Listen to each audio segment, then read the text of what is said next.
अस्सलाम वालेकुम, नमस्कार, सत श्री अकाल एंड गुड इवनिंग। मैं हूं आरज़ू काज़मी और आप देख रहे हैं पॉइंट ऑफ व्यू। हमारे साथ हैं जी कामना पांडे और हमने पहले भी उनके साथ एक शो किया है और बहुत मुझे इंटरेस्टिंग लगता है सब्जेक्ट उनका, क्योंकि हम एनिमल राइट्स की बात कर रहे होते हैं। बहुत से लोग हैरान भी होते होंगे कि मैं पाकिस्तान से बैठ के एनिमल राइट्स की बात कर रही हूँ। हमारे यहाँ तो ह्यूमन राइट्स जो है वो अवेलेबल नहीं है, तो हम एनिमल राइट्स की बात कर रहे हैं। एनीवे, बहुत शुक्रिया कि आज आप आई हैं। Thank you so much Kamna. जी, thank you for having me. और ये बहुत अच्छा लगता है मुझे कि कम से कम कोई तो इस बात के बारे में बात करने के लिए तैयार है, क्योंकि बहुत ज़रूरत है इसकी और इसके हम्म। बहुत फार रीचिंग कॉन्सिक्वेंसेस होते हैं जो हमें शायद डायरेक्टली समझ में नहीं आते, बट आज हम बात करेंगे उनके बारे में। बिल्कुल, डेफिनेटली। और हम बात यही आपसे शुरू करेंगे कि जैसे हम शो से पहले बात कर रहे थे कि इंडिया और पाकिस्तान दोनों जगह पे जो है, सबसे पहले तो कोई अवेयरनेस है ही नहीं एनिमल राइट्स की, लेकिन फिर भी उनके साथ जो कुछ किया जाता है वो आपको भी मालूम है और यहाँ भी सब देखते हैं। क्या डिफरेंस फील होता है आपको हिंदुस्तान पाकिस्तान में? ओके, तो देखिए, असल में तो मूलतः हम सब भारतीय थे। हम्म। एक ही नस्ल के थे, एक ही लीनिएज थी, एक ही जेनेटिक्स है। फिर एक साथ हम आज़ाद हुए, पर क्या बदल गया? आज पाकिस्तान कहाँ है, आज इंडिया कहाँ है, ये हम देख ही रहे हैं। इसमें हम ये मानते हैं कि हमारी एक कर्मा थ्योरी होती है। हम्म। एक कर्मा थ्योरी जो हम सनातन धर्म में फॉलो करते हैं। देखिए, ऐसा नहीं है कि इंडिया में ये होता नहीं है, लेकिन कल्चरली, सांस्कृतिक रूप से, मैं रिलिजन की भी बात नहीं कर रही हूँ।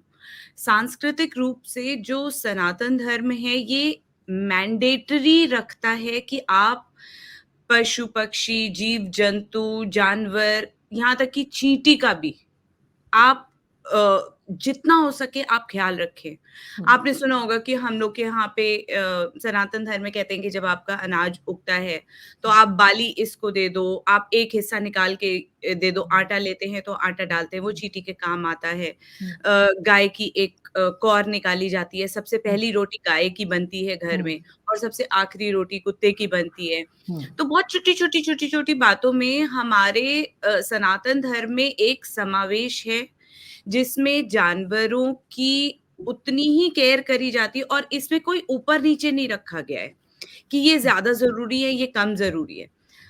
आप अगर देखोगे तो हर एक भगवान, हर एक डेटी जिसे कहते हैं, हर एक देवी-देवता का एक कनेक्शन होता है, एक एसोसिएशन होता है किसी न किसी जानवर के साथ। ऐसा कोई जानवर नहीं है जिसका एसोसिएशन नहीं है। लक्ष्मी जी का उल्लू से होता हम्म। है, आपके गणेश जी का चूहे से होता है, शंकर भगवान का नंदी यानी बैल गाय इनसे हम्म। होता है। सर्प से होता है शंकर भगवान का, भैरव जी का कुत्ते से होता है। तो मतलब हर एक देवी-देवता का एक एसोसिएशन रखा गया है। और मेरा मानना है कि कोई यूं ही नहीं रखा गया है, इसके बहुत ही एनर्जी कॉन्सेप्ट्स हैं, वो थोड़ा हायर डीपर लेवल हो जाएगा बातचीत का। बट अगर हम मोटा मोटा भी माने तो एक जो मैसेज देना चाहते हैं कि आप सस्टेन तब करेंगे जब अपने आसपास की प्रकृति, पेड़ पौधे, नदी, पहाड़, हर चीज का आप एक रिस्पेक्ट लेवल मेंटेन करके चलेंगे।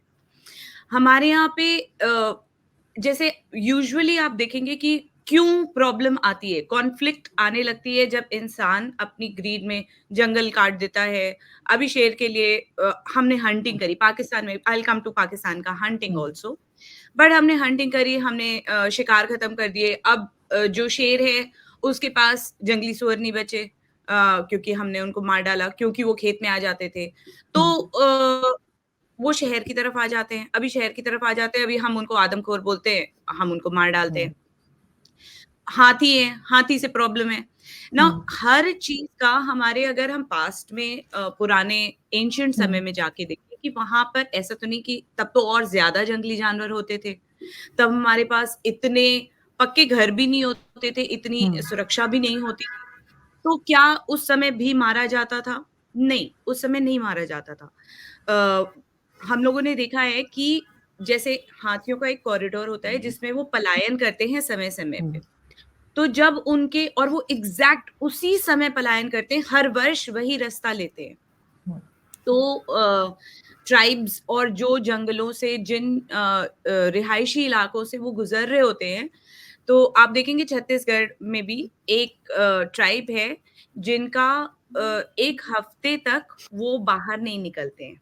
उनका मतलब कल्चरली है 1 हफ्ते तक इस समय हमारा एक फेस्टिवल है और हम उसको घर पे मनाते हैं, बाहर नहीं निकलते हैं।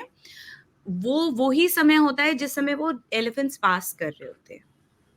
तो हमारे उसमें समावेश करते हुए उन्होंने बनाया है कि अच्छा अगर ऐसा हो जाता है, आप एडजस्ट करिए। एडजस्ट करने के लिए हमें कहा गया है, इंसान को कहा गया है। क्योंकि हम ज़्यादा इंटेलिजेंट हैं, हमको जैसे मैंने पिछली बार भी कहा था कि मुझे लगता है हम चौकीदार हैं इस प्रकृति के हुँ, और हमने अपने आप को मालिक समझ लिया है। पाकिस्तान की बात करें तो ये कल्चर जो हमारा समावेश का था, समव्हेयर अलग होने के बाद से पार्टीशन होने के बाद कहीं तो हम ब्रिटिश कल्चर को बहुत अब्ज़ॉर्ब कर लिया हमने। पाकिस्तान ने भी, काफ़ी हद तक इंडिया ने भी। हम अब बाहर निकल रहे हैं। थैंकफुली मोदी जी के आने के बाद से काफ़ी हमारा जो पुराना कल्चर रहा है, हम उसे रिविज़िट कर रहे हैं। हम अपनी सनातन धर्म की वैल्यूज़, अपने कल्चर की वैल्यूज़ को रिविज़िट कर रहे हैं, हम उसको वापस निकाल रहे हैं और वापस से उन वैल्यूज़ को जीने की कोशिश कर रहे हैं। पाकिस्तान शायद वो करने में बहुत पीछे रह गया है। धर्म बदलने से हमारी मानवता की वैल्यूज़ बदलनी नहीं चाहिए थी। हुँ, मुझे लगता है आप धर्म कोई भी फ़ॉलो करो, पर आपके एक लैंड की एक जो ईथॉस होती है, जो पीढ़ियों दर पीढ़ियों चलती चली आ रही है। आप जिस वजह से सोने की चिड़िया बने, क्यों बाकी देश नहीं बन पाए? क्या उनके पास नदियाँ नहीं थी? क्या उनके हुँ, पास ज़मीन नहीं थी? सब कुछ था बट कुछ तो स्पेशल था इस धरती में कि हम पूरी दुनिया की 30-40% जीडीपी देते थे। वो वहाँ से हम कितना गिर गए कि आज हमारे पास खाने के भी लिए हम हुँ, अ, एक-दूसरे से लड़ रहे हैं। हुँ, सारे नेचुरल रिसोर्सेज़ हुँ, हमने खत्म कर दिए। पाकिस्तान में एनिमल क्रूरल्टी को अगर हम देखें तो जिसे कहते हैं ना पराकाष्ठा बिल्कुल हद बिल्कुल पार है। आप देखिए मास किलिंग ऑफ डॉग्स मतलब 3-300, 4-400, 40, 50 एक साथ पॉइज़न करके मास किलिंग करते हैं। हुँ, सामूहिक हत्या जिसे कहते हैं। हुँ, एनिमल रेप्स शॉकिंग होगा, पता नहीं बहुत सारे लोगों को शायद ये पता नहीं होगा, बट पाकिस्तान में एनिमल रेप्स जानवरों के साथ बलात्कार, हुँ, ये बहुत कॉमन है।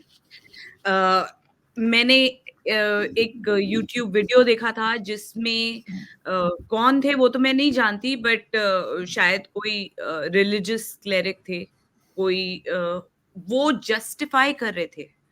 वो कह रहे थे कि इसमें कुछ भी बुरा नहीं है और उसी वीडियो में और लोगों से पूछा जा रहा था, तो कोई रूरल सेटअप था जिसमें वो कह रहा था कि हाँ, तो अगर आप बकरी के साथ, गाय के साथ मवेशियों के साथ अगर आप नहीं करते हैं, तो आप पूरी तरह से मर्द ही नहीं हैं। ये सुन के मतलब दिल दहल जाता है कि किस लेवल पे हम जा रहे हैं हुँ, और जो इंसान ऐसा करता होगा वो कैसा वहशी होगा, वो इंसान है कि वो हुँ, इंसान भी नहीं है। अ, हम मतलब इतनी इतनी पैथेटिक स्टैटिस्टिक्स हैं। आप देखिए कि फार्म एनिमल्स के साथ हम कैसे आप खा रहे हैं। पहली चीज़ तो खाना सही है, गलत है, वो एक सेपरेट डिबेट है। बट अगर आप खा रहे हैं, तो कम से कम ये तो इतना तो कुरान में भी लिखा हुआ है कि आप मारने के पहले उस जानवर को मिसट्रीट नहीं कर सकते। यहाँ हुँ, तक कि उसे पेन भी नहीं होना चाहिए। तो आप फार्म एनिमल्स की, चिकन्स की, इनकी दयनीय दशा है, किस तरीके से आप उनको करते हैं। डोंकीज, इतने ज़्यादा जो गधे होते हैं, इतने सेंसिटिव होते हैं, इतने सेंसिटिव होते हैं। इनको आप किस तरीके से ट्रीट कर रहे हैं? आप इनकी फार्मिंग करके आप इन्हें चाइना भेज रहे हैं। ये कमाई का एक ज़रिया बन गया है। हंटिंग, कोई किसी का डर नहीं है, वैसे तो ज़्यादातर जानवर खत्म ही कर दिए हैं हंट कर के। शिकार रैम्पेंट है, जो भी रसूख वाले हैं, जो भी ज़मींदार हैं, खत्म कर दिए हैं।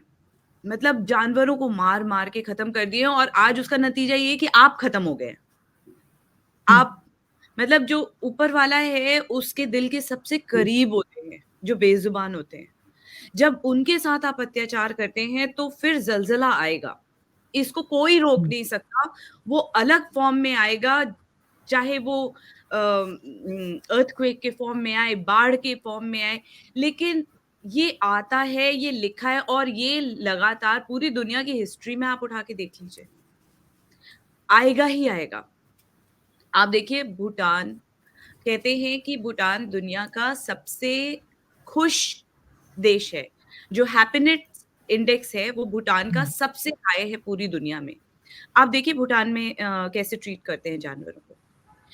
वहाँ का हर एक स्ट्रीट डॉग स्टरलाइज़ हो चुका है। इसी साल हुँ, ये स्टैटिस्टिक्स आई है, उन्होंने अचीव कर लिया है। हर एक कुत्ता वहाँ का श्वान स्टरलाइज़ हो चुका है। वहाँ पर वो इतने इज़्ज़त, प्रेम और रिस्पेक्टफुली डील करते हैं, इतना अच्छे से ट्रीट करते हैं जानवरों को, तो क्यों नहीं होगा? वो भी तो हमारा बिल्कुल अगल-बगल आस-पास है। आपने सुना है भूटान में कोई बहुत भयावह कोई ऐसा प्राकृतिक आपदा, कोई नेचुरल कैलामिटी आपने सुना है हुँ, भूटान में? नहीं हुँ। आता। मतलब ऊपर वाले की भी ज़िम्मेदारी होती है कि वो आपको मगर जी। नहीं, नहीं, आप ठीक कह रही हैं, लेकिन कामना सॉरी आपकी बात काट रही हूँ, लेकिन ये जो एनिमल्स खाने की बात की है, वो तो अमेरिका भी करता है, वो तो चाइना में तो ये पता नहीं क्या-क्या खा जाते हैं और वो तो हम लोग सोच भी नहीं सकते और ऐसे ही बाकी पूरी दुनिया में होता है, तो सिर्फ़ पाकिस्तानी क्यों? No, I am not saying सिर्फ पाकिस्तान।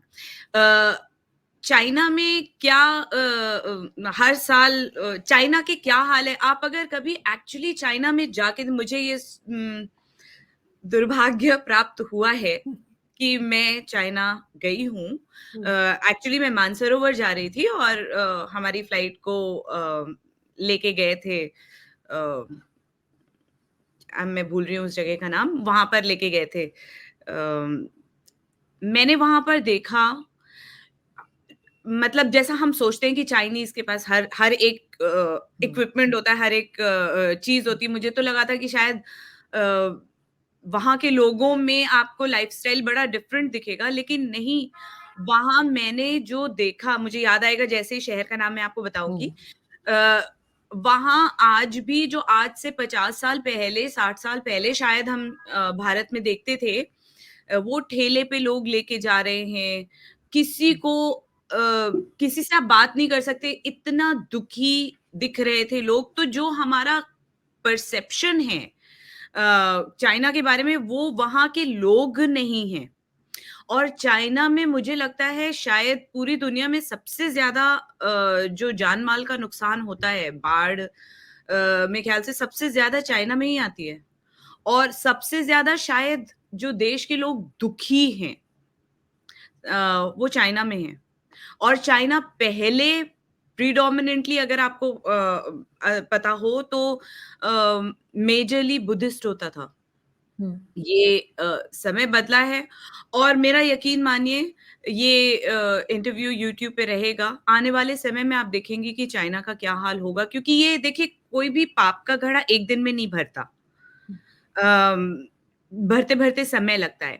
जहाँ तक और देशों की हम बात करते हैं, एक थ्योरी ये भी है कि जापान में ऑल्दो बाकी सब कुछ बहुत स्पिरिचुअलिटी है, सब कुछ है, लेकिन वहाँ पर जो सी एनिमल्स को ट्रीट किया जाता है, वो लैंड कर्स्ड है ज़लज़ले के लिए मतलब अर्थक्वेक्स के लिए। हुँ, अमेरिका और बाकी देशों की हम बात करें, आपको लगता है बहुत खुश हैं? मतलब छोटे-छोटे बच्चे वहाँ पर जिस तरीके से डिप्रेशन के शिकार हो रहे हैं, जिस तरीके से वहाँ पर बीमारियाँ आ रही हैं, ये और आप देखिए बच्चे जाके दूसरे बच्चों को गन शूट आउट्स जो हैं, पूरी दुनिया में सबसे ज़्यादा सीरियल किलर्स अमेरिका में ही होते हैं। लेकिन फिर भी मैं अगर कंपेयर करूँ, तो वहाँ पर जो एनिमल लॉज़ हैं, जिस तरीके से आप ट्रीट करते हैं, अगर आप पाकिस्तान से कंपेयर करेंगे, तो शायद मतलब ज़मीन और आसमान का फ़र्क है क्योंकि वहाँ पर बहुत मुखरता से एनिमल एक्टिविस्ट जानवरों के राइट्स की बात करते हैं। अभी देखिए अभी वहाँ पर जो मरीन ज़ू जिसे कहते हैं वहाँ पर उसको बैन कर दिया गया है एक जगह पर और वो बंद हो गया है। तो कम से कम सही दिशा में कुछ स्टेप्स लिए जा रहे हैं। पाकिस्तान की स्पेशली बात कर रही हूँ क्योंकि मेरे ख्याल से वहाँ पर अभी तक इस चीज़ का एक्सेप्टेंस भी नहीं हुआ है कि हम आखिर क्या कर रहे हैं और हम कितना गलत कर रहे हैं। क्या ये सिर्फ उस एक जानवर की बात है जिस पे हम क्रूरटी कर रहे हैं या इसका कोई नतीजा हम भी भुगतेंगे मानव नस्ल के हिसाब से? क्या हमारा देश, क्या सोसाइटी, क्या हम सब भी इसका कोई कॉन्सिक्वेंस फेस करेंगे? हमारे यहाँ लिखा हुआ है कि आपको उसका कॉन्सिक्वेंस फेस करना पड़ेगा as a country, as a society. आप सिर्फ नीचे की तरफ ही जाएंगे। आप धीमे धीमे परेशानी, दुख, पीड़ा ये भोगेंगे और सबसे पहले जो चीज खराब होती है वो आपकी बुद्धि खराब होती है। जब हमारे यहाँ कहते हैं विनाश काले विपरीत बुद्धि, जब विनाश काल आना होता है तो आपकी बुद्धि विपरीत होती है। और अगर देखें तो आजकल क्या बुद्धि हो रखी है, हम क्या कर रहे हैं मतलब मुझसे बेहतर आप जानती हैं पाकिस्तान में क्या हो रहा है। हम वही लोग हैं जो आप देखिए मैं आपको जो चेंज आया है, आप देखिए कोरोना काल आया था, पूरी दुनिया में सिर्फ भारत था जिसने मोदी जी ने अपील करी थी कि आप अपने आसपास के जानवरों का ख्याल रखें। मन की बात में उन्होंने सेवरल टाइम्स ये चीज बोली है। कोरोना काल में सरकारी खर्च से जानवरों को सरकारी तंत्र ने गली गली जाके वॉलंटियर्स, पूरी पब्लिक साथ आई थी और क्योंकि सारे तो रेस्टोरेंट्स बंद हो गए थे, कूड़ेदान में कोई कूड़ा नहीं जा रहा था, तो जानवरों को खिलाया गया था। पूरी दुनिया में जहां लोग सिर्फ अपनी सोच रहे थे, भारतवर्ष वो जगह थी जहां पर हम अपने साथ साथ जानवरों का भी ख्याल रख रहे थे, हम उनकी भी सोच रहे थे। तो कुछ तो ऊपर वाले की करम रही, कुछ तो कृपा रही कि बहुत मिनिमम डैमेज के साथ हम बाहर निकल पाए, वरना जिस तरीके से जितने आस पास हम रहते हैं, इतनी क्लोज निट जितना हम लोग की कॉलोनीज हैं, शायद बहुत भयानक होती स्थिति। बिल्कुल ऐसा ही है। मगर फिर भी ये पाकिस्तान में तो खैर आप सही कह रही हैं, बहुत कुछ गलत हो रहा है और उसको फिर जस्टिफाई करने भी बैठ जाते हैं लोग। लेकिन आपके ख्याल से भारत में सब कुछ बिल्कुल ठीक हो रहा है या वहां पर भी कुछ लोग अभी ऐसे हैं जिनको थोड़ी सी अवेयरनेस की जरूरत है, थोड़ी एजुकेशन की जरूरत है? बिल्कुल देखिए परफेक्ट तो नहीं है। हम बेहतर फील कर सकते हैं सिर्फ जब हम अपने आप को पाकिस्तान से कंपेयर करें। अगर हम इंडिविजुअली देखते हैं तो यहाँ पर देखिए आप बहुत ज्यादा हम एनिमल एक्टिविस्ट, एनिमल वॉलंटियर्स जो है बहुत ज्यादा स्ट्रगल करते हैं। यहाँ पर भी केसेस होते हैं, यहाँ पर भी लोग हैं जो कभी एसिड डाल दिया, कभी यहाँ पे भी पॉइजनिंग हो जाती है, खाना में मिला के दे दिया। लेकिन संतोष की बात यह है कि अगर 100 लोग हैं तो उसमें से 2 लोग करेंगे, और जब 2 लोग करेंगे तो 50 लोग खड़े भी हो जाएंगे उसे गलत बोलने के लिए, और 20 लोग खड़े हो जाएंगे उसके लिए लड़ने के लिए। तो ये फर्क है। यहाँ पर भी ऐसा नहीं है एनिमल रेप्स नहीं होते, लेकिन जब होते हैं तो अरेस्ट होती है, आपको गिरफ्तार किया जाएगा, आपके ऊपर लीगल एक्शन होगा। अभी एक रिसेंटली फीडर को क्यों आप को ये ऑब्जेक्शन पे किसी फीडर को मारा गया था, तो उसे 1 साल की सजा दी है कोर्ट ने। और वो काफ़ी धनाढ्य व्यक्ति थे, मतलब संभ्रांत घर से आते थे, पर नहीं, उनको 1 साल की सजा हुई। ये हम नहीं सोच सकते कि पाकिस्तान में आप किसी कुत्ते को खिला रहा है कोई, और अगर आपने ऑब्जेक्शन किया है और आपको 1 साल की सजा हो जाए, आप शायद एफआईआर भी नहीं फाइल कर पाएंगे। शायद पुलिस ही आपको पलट के बोल देगी कि क्यों खिला रहे हो भाई, इतनी गंदगी करते हैं, काटते हैं, इतने नंबर्स में हो रहे हैं, आप उनको स्टरलाइज करेंगे नहीं, आप अपना दायित्व निभाएंगे नहीं, और गलती उस बेचारे जानवर की हो जाएगी। बिल्कुल। मतलब वो जानवर क्या करेगा? वो तो कॉन्डम खरीदने नहीं जाएगा ना एक मेडिकल स्टोर से, वो तो पिल्स नहीं खा सकता है ना, वो तो आपकी जिम्मेदारी है, वो तो जानवर है। बिल्कुल। इतना तो फर्क रखे जानवर और इंसान में। नहीं होना चाहिए मेरे ख्याल है। जैसे आप बात कर रही हैं, इस तरह की बात जो है वो हमारे टीवी चैनल्स पर भी आनी चाहिए, हमारे बाकी जो यूट्यूब चैनल्स और बाकी जो मीडिया में या मीडिया है उधर भी बात होनी चाहिए। और बड़े अफसोस की बात है कि हम इस बारे में बात ही नहीं करते। हम सिर्फ और सिर्फ पॉलिटिक्स या कुछ इसी किस्म की बातों में लगे रहते हैं, और जो ये मेन इश्यूज हैं, जो हमारी सोसाइटी के इश्यूज हैं, हम इस पे बात नहीं करते, जो बहुत जरूरी है। इसमें एक चीज मैं ऐड करना चाहूंगी कि जब हम बात करते हैं, क्योंकि इंसान बाय नेचर ऐसा होता है कि जो हमारे फायदे का है उसके अलावा किसी और चीज पे हम ध्यान नहीं देना चाहते हैं। एक चीज और मैं जो भी बोल रही हूँ पूरी तरीके से रिसर्च में एस्टैब्लिश, जो पूरी तरह से स्थापित हो चुकी है बात, मैं वो ही बोल रही हूँ।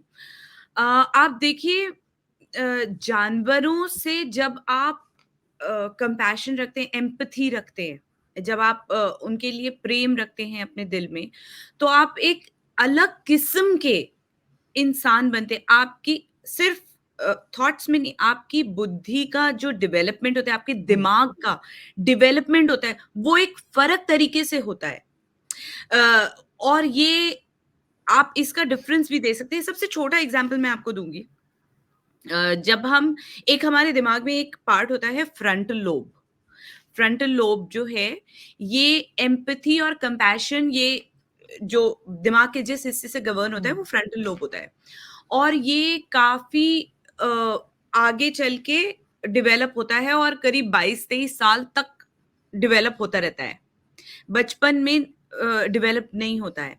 तो कहते हैं कि बचपन में आपको सिंपैथी होती है, एम्पैथी नहीं होती। मतलब इसका हिंदी शब्द मुझे नहीं पता, अभी याद नहीं आएगा, लेकिन आपको दया होगी, मतलब दया नहीं होगी, आपको प्रेम होगा, बच्चे को प्रेम होगा, पर दया नहीं होगी। जैसे वो बच्चे की माँ है, बच्चे को बुखार हो जाता है, बच्चे की माँ पूरी रात पूरा दिन जगी है, लेकिन बच्चे को माँ से बहुत प्यार है, पर वो बच्चा अपनी माँ को अगर वो जाना चाहे तो वो कहेगा नहीं, यहीं बैठी रहो, मुझे छोड़ के मत जाओ, क्योंकि उसे दया नहीं आएगी माँ पे, प्रेम बिल्कुल। है।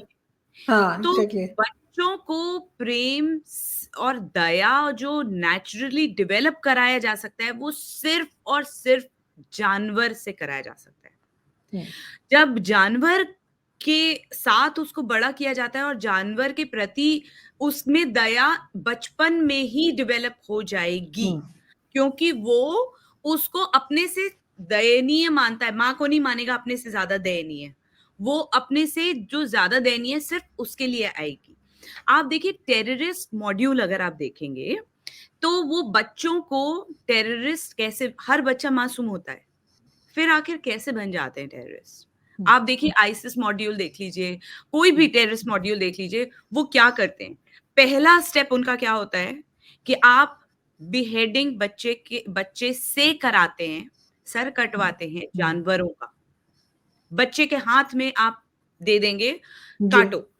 तो वो जो फाइनल शुरुआत में हिचकेगा काटने में, पहले उसको देखने को देंगे कि तुम देखो, देखते देखते वो फाइनल इमोशंस खत्म होने लगते हैं, फिर आपको काटने के लिए देंगे, फिर आपको बिल्कुल निशंस बना देंगे कि जो आपने काटा है, मारा है, उसके ऊपर आप खड़े हो रहे हैं, उसका सर लेके आप नचा रहे हैं, मतलब उस तरीके की आप हरकतें करेंगे जो कि बिल्कुल वहशी हो।